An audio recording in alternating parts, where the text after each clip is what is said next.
Toutes et à tous, j'espère que vous allez bien. On se retrouve pour le brief du jeudi 2 mai, il est 10h10. Aujourd'hui, donc, on va parler donc des news économiques, du ratio long and short, du funding open interest, des liquidations.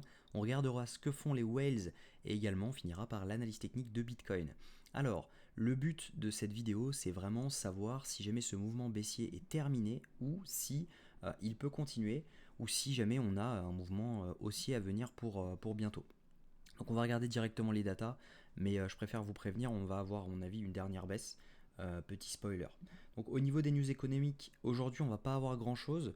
En revanche, hier on a eu Powell et là on a eu la news sur les taux directeurs qui n'ont pas bougé, donc on reste sur un taux inchangé. En revanche, on a Powell qui a dit que bah voilà, l'inflation était en baisse, mais il fallait continuer dans cette lancée, donc il n'y avait pas de baisse des taux prévus encore. Donc à mon avis, ça va pas être pour le mois de juin, ça peut être pour le mois de, à mon avis, après l'été. Donc ça pourrait être au mois de septembre qu'on commence à baisser les taux. Et ça pourrait être super parce que ça pourrait relancer l'économie, etc. Donc ça pourrait être vraiment pas mal. Au niveau des news économiques, on n'a vraiment pas grand chose aujourd'hui. Donc voilà. Si vous voulez soutenir la chaîne, n'hésitez pas à vous abonner. Je vois qu'il y a pas mal de personnes qui regardent les vidéos mais qui ne le sont pas encore, qui like également. Donc ça peut être super de booster un peu la chaîne. Et n'hésitez pas à liker si la vidéo vous plaît. Au niveau du ratio long and short, on est sur, je vais réactualiser quand même pour être sûr, voilà, 2,9 milliards de long pour 1 milliard de short, mais il faut savoir une chose, c'est que c'est uniquement sur Binance. On a une augmentation du nombre de longs sur Binance, mais voilà, on voit que sur les funding et open interest, on a eu une énorme augmentation du nombre de shorts. C'était juste ici. Donc voilà, juste ici. Et derrière, on a eu une énorme augmentation du nombre de longues. Et ça, c'est vraiment pas bon, parce que là, on voit l'open interest qui monte, les funding qui montent énormément. Donc voilà, on a énormément de longues qui se sont placées ici.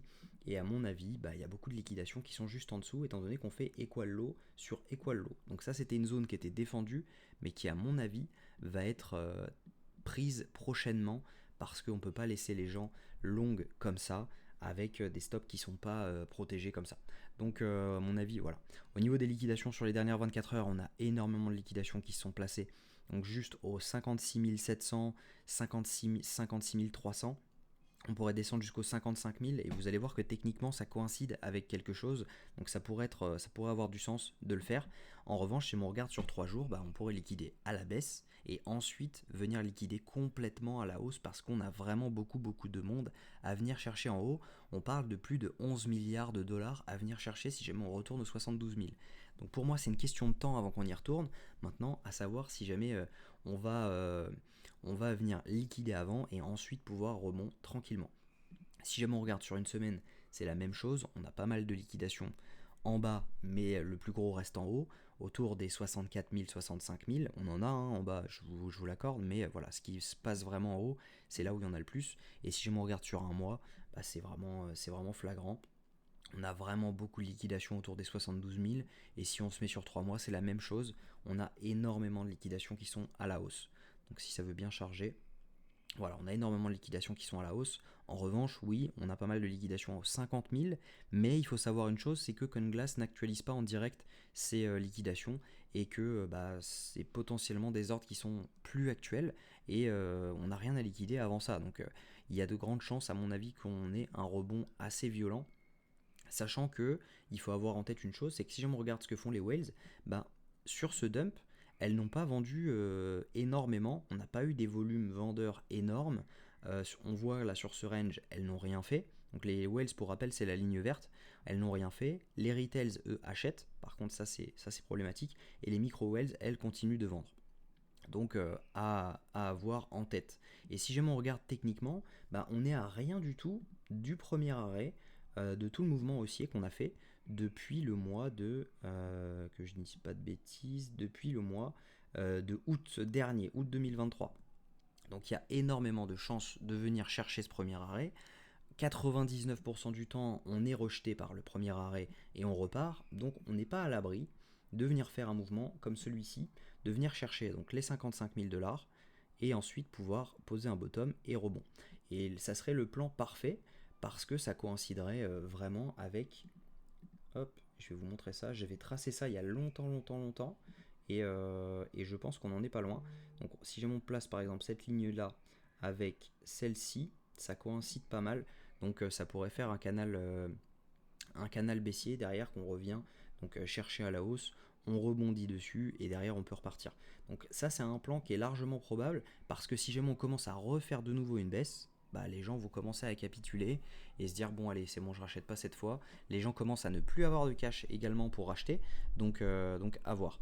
Seuls les gros, à mon avis, vont racheter ce mouvement, mais techniquement, les 55 000 $, c'est une très bonne zone d'achat, donc je vois pas pourquoi on rebondirait pas. Au minimum, revenir chercher au moins la zone OTE de ce mouvement baissier, donc qui se trouve, qui se trouve juste ici. Si on prend ça, on pourrait au minimum venir chercher les 62 600 $ et les 64 000. Donc, ensuite, à ce moment-là, on verra ce que font la majorité. Si jamais on voit que tout le monde est en longue, bah, naturellement, on pourra repartir à la baisse. Et j'ai un léger regret sur cette zone OTE-ci, étant donné que bah, là, je vous avais call un short énorme. Moi, j'avais un short de près qui était énorme. On était sur 5% de risque là-dessus. Donc, je fais jamais ce genre de choses, mais j'étais sûr de moi dans cette zone de le short. Et malheureusement, bah, on n'est pas venu me chercher. On est resté autour des 67 000 $. On n'est pas venu aux 67 800. Et ça, c'est vraiment, vraiment dommage. Parce que bah, c'était un short Gucci. Parce que vous l'avez vu, hein, le dump qu'on a fait ces jours-ci.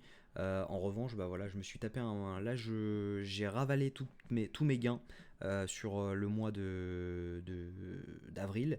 Donc j'étais à plus 5 R sur le mois d'avril. Et là, donc avec CSL, j'ai récupéré en gros, enfin le marché a récupéré mes gains. Donc c'est pas un souci, ça arrive de temps en temps. Le but c'est d'avoir un bon risque management. D'ailleurs je vous ai fait une vidéo là-dessus, je vous mets le lien juste au-dessus, parce que ce genre de move sont prévisibles, c'est largement possible qu'il y en ait souvent, mais si jamais vous avez un bon risque management, votre capital ne risque rien. Donc il faut avoir un bon risque management pour pouvoir gérer ces trades. Donc moi ce que je pense, c'est qu'on va avoir un dernier dump, parce que si jamais on se met en 15 minutes, hop, vous le voyez, on n'a que des equal low sur equal low, donc on a énormément de liquidations qui sont juste en dessous. À mon avis, ça, on va venir les chercher. Maintenant, quand on ne sait pas, on peut très bien avoir un gros rebond avant, revenir chercher donc ce plus haut, revenir chercher un truc comme ça, et ensuite on vient liquider tout le monde au 54 800, et derrière on peut repartir. Donc on va voir, ce qui est une certitude, c'est qu'on va aller là-dessous. Moi j'en suis sûr. Maintenant, voilà, on verra. Mais voilà. Donc attention si jamais vous voulez long maintenant, parce que c'est pas une bonne idée. Le long que je pourrais moi prendre personnellement, ce serait autour des 55 000 $. Le seul problème c'est qu'on n'a pas de SL, donc parce qu'il n'y a pas de zone pour mettre un SL. Donc ce qu'il faudrait faire, c'est tout simplement attendre de venir liquider comme ça. Hop, on rebond. On revient faire un choche, donc un changement de tendance, voire haussier, hein, un vrai gros choche. Et derrière, on se replace en zone ETE pour pouvoir repartir. Et nous, on se place là-dedans. Donc on verra ça directement dans le Discord. Je mettrai directement des targets, etc. en fonction de ce que fait le marché. Et puis voilà, normalement, ça devrait bien se passer. Je vous souhaite une très bonne journée. Si cette vidéo vous a plu, je vous invite à liker, commenter et vous abonner.